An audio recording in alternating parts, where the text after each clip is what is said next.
Halo semuanya, selamat datang kembali di channel Alpian, channel dimana akan merecap sebuah manga dengan santai. Tapi sebelum itu, jangan lupa di like, share, dan subscribe channel ini. Dan juga kalian juga bisa berdonasi melalui traktir yang ada di deskripsi.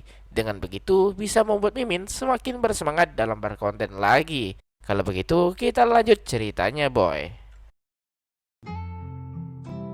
Saat ini Maki, Asanagi, dan Amami sedang bersama dan berencana untuk pergi ke toko pakaian bekas terlebih dahulu dan pastikan mereka tak tersesat nantinya. Maki juga menyadari sudah 2 bulan ia tak datang kemari karena waktu itu ia pergi bersama Asanagi dan bersenang-senang dan merasa tak perlu memikirkan itu lagi karena Maki sendiri tak bisa menjelaskannya. Ketika Maki tenggelam dalam pikirannya, seseorang menabrak Amami dan membuatnya terjatuh. Namun dengan cepat Maki menangkap Amami yang hampir terjatuh dan membuat Amami kaget dibuatnya. Tapi fokus Amami teralihkan dengan tangan Maki yang cukup besar, yang mana bagi Maki, tangan seperti ini cukup umum untuk seorang laki-laki. Namun dari kejauhan, seseorang memperhatikan Amami dan Maki yang sedang berpegangan tangan, dan tentu itu adalah Asanagi. Asanagi yang cemburu berkata kalau sudah saatnya mereka pergi, dan Maki menyadari kesalahannya. Amami yang sadar meminta maaf, tapi Asanagi sudah ngambek duluan. Maki meminta maaf karena kurang peka. Asanagi yang ngambek berkata kalau ia tak marah sedikit pun. Maki dengan cepat meraih tangan Asanagi dan menggenggamnya. Asanagi terdiam dan bingung apa maksudnya sekarang. Tapi pada akhirnya Asanagi tak mempermasalahkannya. Amami yang sedari tadi memperhatikan menjadi bingung bagaimana harus melihatnya dan membuat Asanagi salah tingkah dan marah-marah. Setelah itu mereka pergi ke sebuah toko pakaian di mana Asanagi sangat bersemangat memilihkan pakaian untuk Maki dan bingung pakaian apa yang harus mereka pilih. Sedangkan Maki merasa malu karena pegawai toko tersenyum melihat mereka. Asanagi dan Amami sedang berdiskusi pakaian mana yang bagus, yang membuat Maki kewalahan dibuatnya. Setelah mereka berhasil menentukan pakaian luarnya, selanjutnya mereka mencarikan pakaian bagian dalamnya untuk Maki, yang membuat Maki merasa seperti boneka saja. Tapi ketika Maki mencobanya, ia tampak sangat keren di mana Asanagi sangat menyukainya. Asanagi bertanya bagaimana menurut Maki, dan Maki sangat menyukainya. Setelah itu mereka lanjut membeli celana dan sepatu, yang mana pada akhirnya membuat Maki merasa sangat kelelahan. Maki tak menyangka kalau membeli pakaian harus menggunakan otak dan sangat melelahkan, dan heran kenapa para gadis punya banyak stamina seperti itu. Di mana saat ini Asanagi dan Amami sedang pergi ke toko aksesoris. Tapi pada akhirnya Maki membeli satu set pakaian dan merasa senang karena ia bersama Asanagi seharian dan penasaran apa yang akan Asanagi pakai nantinya. Yang pastinya Asanagi terlihat imut, bahkan hanya dengan jeans dan hoodie saja, dan Maki tanpa sadar menabrak seseorang dan membuat barang bawaan orang itu berjatuhan. Maki meminta maaf karena tak memperhatikan jalan, tapi orang itu meminta maaf karena sudah ceroboh. Maki yang melihat orang itu mengenali Maki, di mana itu adalah ayahnya Maki. Tampak sekali situasi canggung di antara mereka. Ayah Maki meminta maaf karena seharusnya tahun ini mereka menghabiskan waktu bersama, tapi ayahnya terlalu sibuk dengan pekerjaannya. Maki berkata untuk tak perlu khawatir karena Maki mengerti dan bertanya apakah ada meeting sekarang. Ayahnya baru saja kembali dari meeting dan Maki merasa kalau ayahnya terlalu keras pada dirinya sendiri. Ayah Maki berkata untuk tak perlu khawatir karena ia percaya pada fisiknya dan bertanya apakah Maki pergi berbelanja dan bertanya apakah Maki juga sudah punya teman sekarang. Karena ayahnya teringat terakhir kali mereka bicara, Maki mengaku tak punya teman dan penasaran sejak saat itu apakah ada yang berubah. Tapi Maki berkata ia tak berubah sejak saat itu,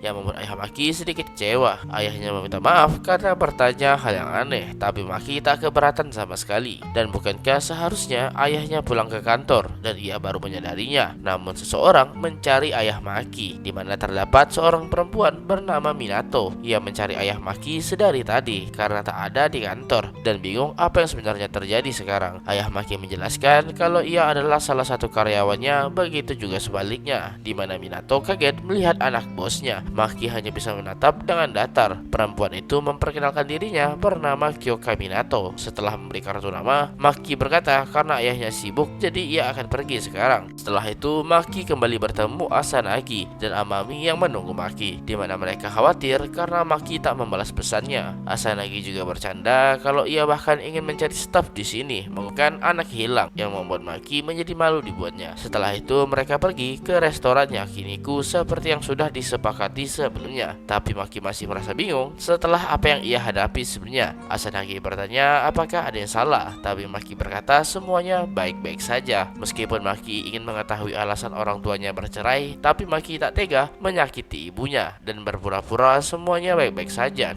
Tapi saat bertemu ayah sebelumnya, yang Maki dengar hanyalah kalau itu semua salahnya ayah Maki. Orang tua Maki selalu sibuk dan juga paham kenapa mereka tak bisa menghabiskan waktu bersama, dan mereka juga sudah sepakat untuk berpisah juga. Jadi tak ada gunanya untuk bersedih sekarang. Hanya saja hal itu masih mengganjal diri Maki. Asanagi memanggil Maki dan bertanya soal minuman. Amami bertanya apakah Maki kelelahan. Maki menjawab ia baik-baik saja dan lanjut memesan, dan mereka berdua kembali fokus ke makanan lagi. Maki berpikir jika hubungannya dengan Asanagi berlangsung lama, pastinya ia akan memberitahukan ini ke Asanagi juga. Dan tiba-tiba pesanan mereka datang yang membuat Asanagi dan Maki bersemangat dibuatnya. Tapi mereka berdebat soal minuman apa yang akan mereka buat kali ini, di mana Maki menyarankan untuk membuat cola float saja. Melihat mereka sangat bersemangat, membuat Maki menjadi ikutan senang juga. Jika Asanagi dan yang lainnya bersama Maki, ia yakin sesuatu yang baik akan terjadi di hari Natal. Jadi tak ada gunanya berpikir hal-hal yang aneh, dan mereka pun lanjut makan. Dan cerita pun kita lanjut.